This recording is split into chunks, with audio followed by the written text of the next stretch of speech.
how did you actually come to get the part in Gregory's Girl? What happened there? Well, I had a part-time job after school in a restaurant called the Spaghetti Factory in the West End of Glasgow. I remember it well. Yeah, and Bill Forsyth was a regular customer. And one day when he was leaving the restaurant, he said, I'm going to be making a film this summer and I'd really like you to be in it. Can I take your phone number? And I went, no. No, you can't.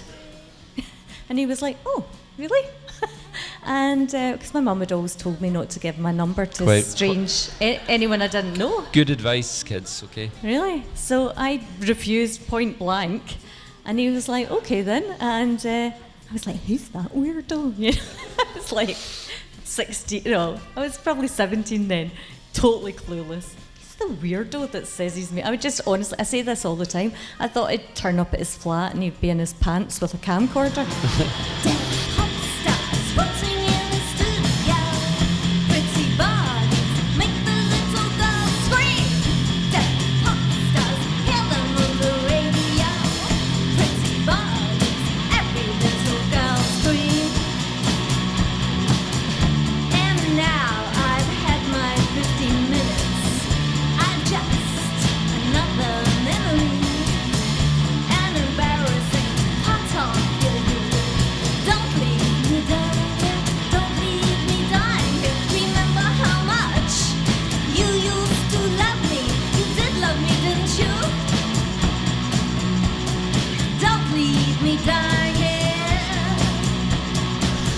Sorry, I know there's children here.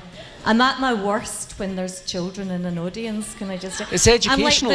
I'm like the naughty auntie. I don't even normally swear, and then I'll be like, I actually swore in a Children in Need live broadcast.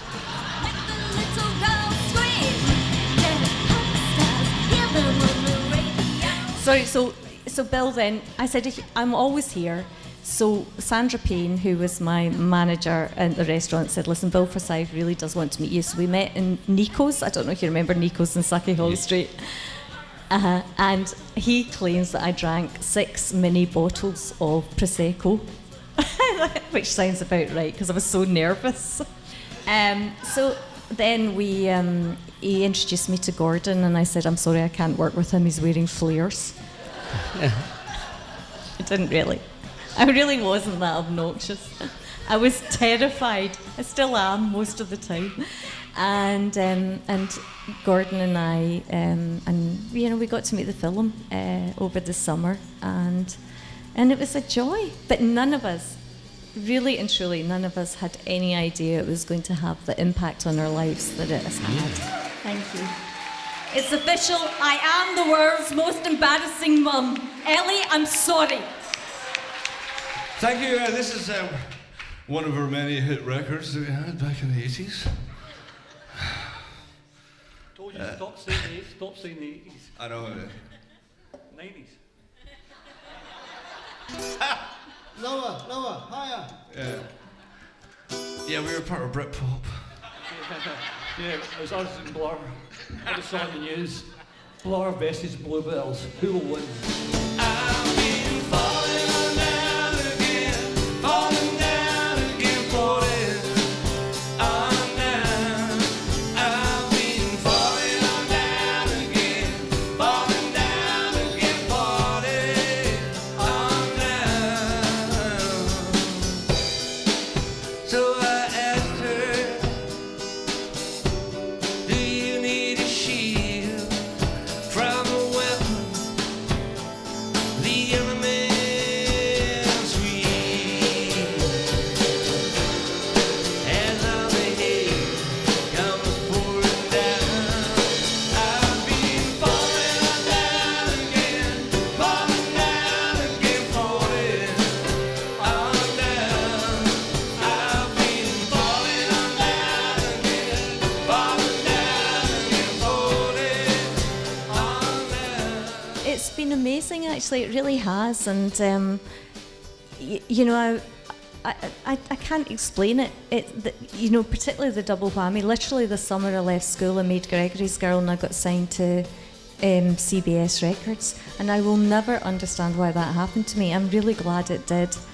And I think the thing that, in a weird way, that I'm really genuinely proud of is the fact that they were amazing stepping stones. It was an amazing gift in life to have these two things that people really responded to. Yeah. And it's given me the opportunity to keep working 30 plus years on, and that's what's been really brilliant about them. To help me to the light that sort out the problem. There were too many of them, and I don't wanna pay the price of my crime. Well, another thing that's very much of that Yeah. time, and to me just transports me back, is the artwork of David Band, who I guess done a lot of artwork for a lot of kind of very successful bands in that period. Do you want to just tell us a little bit about David's work? David, well, David went to the Glasgow School of Art, and he also had a Saturday job in a jean shop. Remember, there were lots of jean stores in Glasgow. And I went in to buy a pair of jeans, and he went, "Yeah, your bum does look too big in that," you know. He was the cheekiest person I ever knew. There he is. And there you are.